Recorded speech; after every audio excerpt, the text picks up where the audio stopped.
semangat, ya ayo bangkit. Tapi setelah terjadinya pencabutan laporan itu, semua teman-temannya itu dan kalangan emak-emak juga yang menonton sebagai dunia di luar dunia mereka. Ya, Bang Haris, sempat lihat di medsos nih kekecewaan Bang Haris terhadap penarikan atau pencabutan laporan lah Rizky Lesti Kejora terhadap Rizky Bilar. Padahal dia adalah korban KDRT. Seperti apa Bang? Seperti apa melihat kasus ini Bang? Iya, saya kira ketika Lesti Kejora melaporkan Rizky Bilar sebagai suaminya yang melakukan kekerasan dalam rumah tangga, saya meresponnya memberikan salut kepada Lesti Kejora karena dia berani speak up terhadap kekerasan dalam rumah tangga yang dilakukan oleh suaminya. Saya langsung respon itu karena apa? Itu merupakan gerakan bagaimana kita anti terhadap kekerasan dalam rumah tangga. Itu respon saya yang pertama. Namun saya kecewa ya, ketika setelah Polres Jakarta Selatan menyatakan suaminya Rizky Bilar itu dengan 2 alat bukti yang cukup dan visum itu dinyatakan Rizky Bilar itu menjadi tersangka dan diikuti juga dengan penahanan selama 20 hari. Itu keputusannya.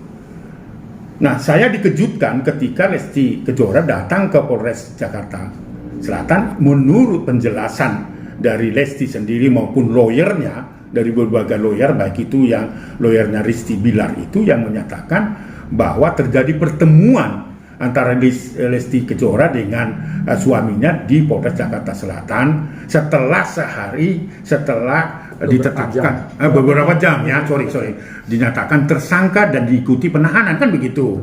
Lalu ada informasi dan dikabarkan dia melakukan upaya perdamaian diikuti dengan mencabut laporan KDRT itu, sementara ya hanya beberapa jam saja Polres Jakarta Selatan menetapkan bahwa si Rizky Bilar itu menjadi tersangka. Nah, itu saya merasa terkejut karena apa? Ternyata alasan yang disampaikan itu adalah demi kepentingan anaknya menurut Lesti Bilar. Karena Lesti Kejora karena suaminya itu dinyatakan bapaknya itu punya anak, kan begitu gitu kan. Di situ saya kecewa karena tidak ada tali temalinya antara perdamaian dan pencabutan KDRT itu. Karena KDRT itu adalah merupakan tindak pidana. Jadi tidak dibenarkan dilibatkan anaknya sebagai alasan untuk mencabut itu. Itu oleh Komnas Perlindungan Anak kami nyatakan itu eksploitatif. Ya, memanfaatkan anak itu yang tidak ada hubungannya sebenarnya, gitu kan. Saya menangkapnya akhirnya dengan cara-cara yang dilakukan Lesti Kejora. Sebenarnya dia takut kehilangan si Rizky Bilar ini dan job-jobnya. Yang saya dengar bahwa masih ada kontrak yang akan dijalankan, gitu kan. Mungkin dia berpikir itu takutnya, tapi kok dieksploitasi ini anak itu. Itulah yang membuat saya marah. Saya respon terus ya, karena jangan eksploitasi anak itu. Karena nyata-nyatanya itu dinyatakan oleh lawyernya dari Rizky Bilar juga, gitu kan, bahwa karena alasan ada anak dan sebagainya. Enggak ada urusannya, itu eksploitatif. Maka saya marah terhadap itu.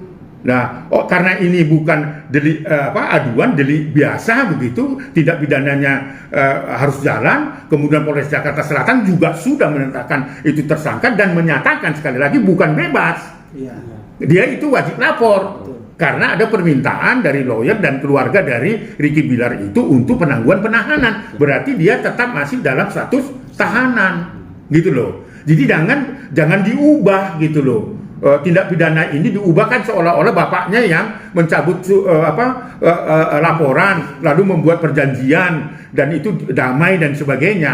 Nah, ini bapaknya ini juga dieksploitasi menurut saya karena nggak ada orang tua yang rela putrinya itu mengalami kekerasan yang dibuktikan ya. Satu, lebam-lebam di mata, ya kan? Terjadi penyanggahan di leher, mungkin karena mungkin patah apa begitu ya. Saya tahu itu medis yang mengatakan. Terus terakhir itu ada mau nyambit buah biliar ya, karena untung aja nggak kena karena Ricky Bilar itu dalam gambar itu apa namanya kepleset dan sebagainya, bahkan itu buah itu terjatuh di kolam renang dan diambil lagi kan gitu. Nah artinya bahwa sudah terbukti bahwa melakukan kekerasan dalam rumah tangga. Jadi jangan dieksploitasi anaknya ini gitu loh.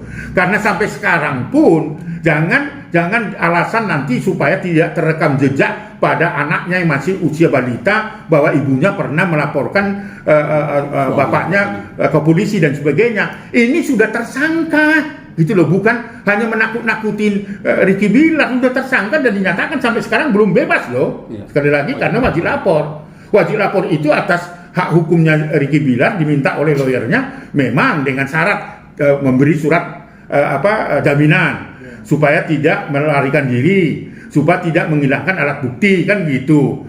Nah saya berkesimpulan sebenarnya tidak ada kaitannya dengan anak itu. Ini anak ini yang dieksploitasi. Sebenarnya dan sesungguhnya dia takut kehilangan job, kehilangan suaminya. Nah, Rizky Bilar nggak tahu bahwa peristiwa ini akan terjadi lagi karena sudah terjadi kebohongan publik. Sebelum Rizky Bilar itu, Rizky Kejora itu melaporkan ke Polres Jakarta Selatan, sesungguhnya peristiwa-peristiwa yang sebelumnya itu sudah terjadi. Disinyalir katanya lebih 10 kali. Nah, yang terakhir ini ketahuan selingkuh alasannya. Nah, ini saya kira yang kebohongan publik yang dilakukan oleh sama juga Lesti Kejora, yang utamanya adalah Ricky Bilar. Karena apa? Selama ini dia mempertontonkan seolah ini keluarga muda yang tidak ada persoalan, harmonis, yang patut dicontoh oleh keluarga-keluarga muda. Ya, bisa kita lihat tayangan-tayangan ngasih pisang aja atau ngasih makan roti aja harus dipublikasi, lalu kemudian mengumumkan memberikan hadiah rumah miliaran. Lalu kemudian kapal pesiar sebagai hadiah apa saya nggak tahu, itu miliaran juga. Itu mempertontonkan seolah-olah tidak ada terjadi apa-apa, ini keluarga yang patut dicontoh oleh keluarga muda di Indonesia. Ternyata terjadi kebohongan publik. Klimaksnya ya kan Lesti Kejora melaporkan kekerasan dalam rumah tangga yang dalam bentuk ketahuan selingkuh. Nah ini kan nggak ada kaitannya dengan anak kan, tetapi karena perjanjian kemarin mau bikin perjanjian lalu kemudian mencabut laporan dan sebagainya, itu demi kepentingan anak. Sebelumnya nggak ada demi kepentingan anak. Waktu melaporkan ke DRT ada nggak demi kepentingan anak? Karena dia melakukan kekerasan dan tidak pidana, atau tidak ada kan di catatan di Polres Jakarta Selatan itu karena anak kan nggak ada. Yang dilaporkan adalah kekerasan dalam rumah tangga sebagai tindak pidana selingkuh. Kok pada pencabutan upaya dama anaknya yang dipakai tameng, Komnas Perlindungan Anak tidak mentolerir itu. Sebagai Komnas Perlindungan Anak, maksudnya seseorang yang melakukan KDRT itu kan punya kecenderungan untuk mengulangi, Bang. Apakah ini suatu ibarat kata dari Bang Aris sendiri yang khawatir itu akan terjadi pada si kecil? Pengalaman empirik saya ya, terjadinya kasus kekerasan dalam kekerasan dalam rumah tangga, anak selalu yang menjadi korban yang utama. Ya. Ketika tidak mampunya melawan, memberikan argumen-argumen salah satu pihak yang mengalami KDRT itu, maka anak yang akan dipakai tameng dan menjadi korban. Jadi nanti ini sekarang ini aja ya, kemarin itu sore harinya si Ricky Bilar itu dilepas, langsung mengundang media dengan tertawa-tertawakan dada-dada kan, dengan pakai pitolun bahasa Medannya, pakai celana pendek, masuk ke ruangan itu seolah-olah dia sudah bebas, tidak ada masalah. Kecenderungan pelaku-pelaku yang tadi sebetulnya sudah menyimpan kebohongan-kebohongan itu, dia akan melakukan yang sama. Menciptakan kebohongan-kebohongan seolah rumah tangga yang baik padahal sudah melakukan kekerasan dalam rumah tangga, dan itu tidak dilaporkan oleh Lesti Kejora sebelum laporan KDRT itu akan berulang lagi. Psikolog sudah menyimpulkan seperti itu. Saya mendengar beberapa media dan itu akan terjadi terulang lagi. Pengalaman empirik saya hampir 30 tahun menangani perkara-perkara seperti ini, patut saya bisa sampaikan pengalaman itu.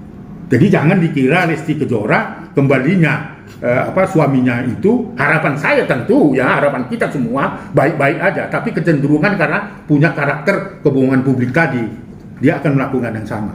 Bang, Bayangkan di depan umum dia melempar itu ya. Saya lihat kan ada kru-kru atau apa itu bahkan kan. ada orang tuanya. Itu di rumah ada orang tuanya kan, dia berani. Jadi itu ada karakter. Jadi kalau dia kembali ke bersama lagi dengan Lesti Kejora, nah tentunya saya berharap baik-baik aja, tetapi itu kecenderungan akan melakukan yang sama, anak yang menjadi korban. Itulah kepentingan saya menyatakan jangan libatkan anak-anak itu. Bang, ketika Lesti Kejora melaporkan, itu bisa nggak dikatakan itu sebuah langkah baik untuk menyelamatkan anak? Karena tidak ada alasan pada lapor KDRT itu menyebutkan menyelamatkan anak, tetapi karena dia mengalami kekerasan fisik, lebam-lebam sampai tulang disinyalir, tulang leher itu patah dan sebagainya ya, karena mungkin akibat cekikan dan sebagainya, itu diumumkan kepada publik ya. Saya tidak menyimpulkan, tapi saya menonton itu. Tidak ada kan alasan dengan anak itu. Kok tiba-tiba dengan pencabutan dan perdamaian demi anak? Itu eksploitatif kawan. Anak sebagai tameng untuk meyakinkan polisi. Polisi sudah mengambil sikap itu bukan delik aduan tapi delik umum yang harus diteruskan karena sudah dinyatakan sebagai tahanan dan tersangka dan tahanan. Jadi sekali lagi, Ricky Bilar itu bukan bebas, dia masih wajib lapor. Berarti status tahanannya masih ada, proses hukumnya tetap jalan. Sekalipun ada perjanjian perdamaian, itu antara perjanjiannya itu bukan antara Resti keluarga Lesti dengan polisi, enggak, polisi tetap sendiri yang bikin perjanjian kan antara Ricky sama Lesti, itu urusan pribadi, pidananya tetap jalan. Hukum tetap jalan. Tetap Pak, karena itu bukan delik aduan ya sekali lagi. Dan itu sudah dinyatakan tersangka oleh polisi, nggak mungkin ditarik toh. Betul. Kalau nggak setuju Ricky Bilar terhadap status tersangka itu, dia bisa pra peradilan, bisa silakan, nggak masalah. Tapi ini kan enggak Pak. Lawyernya juga tidak mengajukan itu. Bahkan lawyernya dari Ricky Bilar itu nantang polisi kan, menantang Polres Kapolres mengatakan ayo berdialog di sini, ayo kalau debat terbuka. Buka terbuka dan sebagainya, enggak begitulah. Sebagai lawyer senior sudah lansia itu harus bijak gitu loh. Harus bijak gitu. Bang, balik lagi mungkin masalah anak. Ini kan artinya kan ketika maksud saya gini, ketika langkah Lesti mengadukan itu kan langkah yang benar. Langkah benar, maka saya mengatakan salut terhadap Lesti Kejora karena berani speak up. Karena itu adalah harus menjadi contoh ya yang bisa ditiru oleh masyarakat khususnya ibu-ibu yang mengalami kekerasan dari suaminya. Dan membutuhkan keberanian yang besar. Oh iya, itu luar biasa loh. Apalagi dia statusnya kan bukan status yang tidak mampu. Iya. Dan itu berani kan, itu berarti dia pasti memikirkan juga risikonya kan. Karena KDRT itu bukan untuk dilaporkan. Katakanlah kalau ada kasus KDRT dalam keluarga yang lain, itu melaporkan polisi bukan untuk nakut-nakutin suami. Ketika dilaporkan KDRT sudah tindak pidana. Betul. Itu loh. Ya, pidana ya. Kalau undang-undang diciptakan untuk nakut-nakutin suami supaya tidak melakukan kekerasan rumah tangga, ya bukan undang-undang namanya. Ya kan? Tapi yang saya kecewa itu melibatkan anak ini. Anak ini menurut saya masih 8 bulan katanya, masih balita. Kalau orang Jawa bilang ngerti opo gitu loh. Orang ngerti apa-apa Bang. Menurut pengalaman Abang selama 30 tahun kasus KDRT, kata Abang kan itu akan mengorbankan anak. Maksudnya mungkin nggak sih seorang pelaku KDRT ini ketika mungkin sudah puncak atau apa malah menyakiti si anak? Oh iya, saya katakan tadi bahwa biasanya korban yang pertama dari KDRT itu anak. Kan itu kekuasaan kan Pak? Ya, katakanlah istri seperti Lesti Kejora misalnya. Anak yang akan menjadi korban ketika dia akan melakukan perlawanan lagi dengan Ricky Bilar. Anak disakitin dulu gitu macam-macam, dieksploitasi itu artinya. Itu yang mengatakan selalu korban pertama dari KDRT itu adalah anak. Itu fakta. Baik secara fisik maupun psikologis. Oh iya, kan bentak-bentak begini, lu bapakmu ini kurang ajar loh, begini, gitu kan, selalu anak, kan dia tersimpan di dalam memori loh, apa urusannya kan gitu, selalu dia korban, dan katakan dipakai tameng untuk melawan suaminya, atau ada juga yang laki-laki juga korban KDRT kan, bisa bapaknya menyakiti anak untuk menekan itu. Banyak persoalan yang saya terima di situ. Ketika misalnya ibunya nggak mau rujuk, anaknya dipakai tameng, dipukulin, dan dibikin videonya dikirim pada istrinya. Ya kan? Ada peristiwa itu. Ada, saya baru tangani itu di daerah Pademangan itu. Istrinya kerja di Malaysia. Suaminya tinggal di sini sama anaknya. Nah, karena si suaminya ini curiga istrinya yang bekerja di Malaysia itu selingkuh. Akhirnya anak yang dipukulin, mau saya bunuh ini kalau kamu nggak pulang dan sebagainya. Anak kan Nah, itu ada kejadian seperti itu. Jangan sampai ini. Ketika nanti ini Ricky Bilar kembali, ya selesai katakanlah dibebaskan oleh pengadilan dan sebagainya, dia kembali itu, lalu kemudian kejadian yang sama terjadi, bisa saja anak menjadi tameng dan korban dari perlawanan kekerasan dalam rumah tangga itu loh. Saya ini bukan menakuti, memang itu fakta seperti contoh tadi. Bisa anak dipakai untuk istrinya yang ada di Malaysia loh, di videokan, dikirim. Jadi ibunya kan di sana ketakutan, gitu loh. Itu ada cara-cara seperti itu. Itu kan bagian dari kekerasan dalam rumah tangga. Jadi jangan dikira Ricky Bilar itu kembali terus kemudian Lesti Kejora itu bebas dari itu. Menurut psikolog seperti itu. Menurut abang, melihat kasus ini ya bang, sebenarnya sebaiknya pencegahan seperti apa sih bang? Menurut Komnas Anak sendiri maksudnya untuk kasus ini? Ya saya kira dalam keluarga itu jangan menyimpan kebohongan. Ya. Ini kan menyimpan kebohongan sebelum Lesti Kejora ini contoh ya. Untuk masyarakat secara umum, jangan menyimpan kebohongan. Jangan seolah-olah kita itu baik-baik saja. Ya, mari kita bangun keluarga yang katakanlah yang standar saja, menghormati istri menghormati suami, itu penting, ya kan? Terus kemudian bangunlah sebuah keluarga yang trust ya, kepercayaan. Pasti ada persoalan di dalam rumah tangga, tetapi percayalah, apa yang dia lihat, apa yang dia rasakan itu didiskusikan, diingatkan dan sebagainya, supaya keluarga itu menjadi keluarga yang harmonis, saling menghargai. Itu penting untuk bebas dari kekerasan itu. Kalau ini sudah menyimpan kebohongan kepada publik, lalu kita diamkan dan sebagainya, ya ini puncaknya. Saya hanya mau mengingatkan kalangan komunitas dari Ricky Bilar dan Lesti Kejora ini juga banyak menyimpan yang sama. Jangan sampai itu menjadi bumerang gitu loh.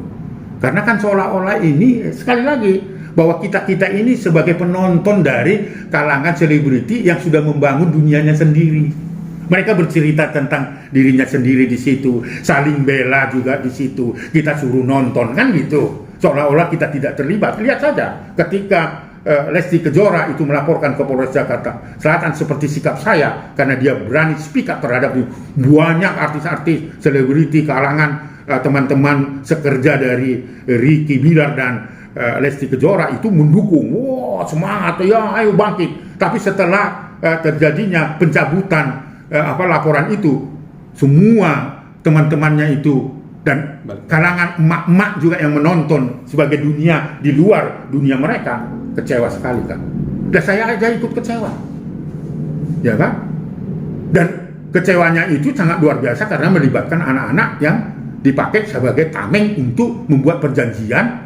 Itu pun dialihkan dari tindak pidananya, seolah-olah ada perdamaian antara ayahnya dan ayahnya atau bapaknya dari Lesti itu yang mencabut laporan itu dan yang membuat perjanjian itu. Padahal perjanjian itu bukan perjanjian antara Lesti dengan Ricky dengan polisi. Itu internal mereka. Nah, sekali lagi saya mau mengatakan bahwa Ricky Bilar belum terbebas dari tindak pidana yang dilaporkan oleh Lesti Kejora. Bang,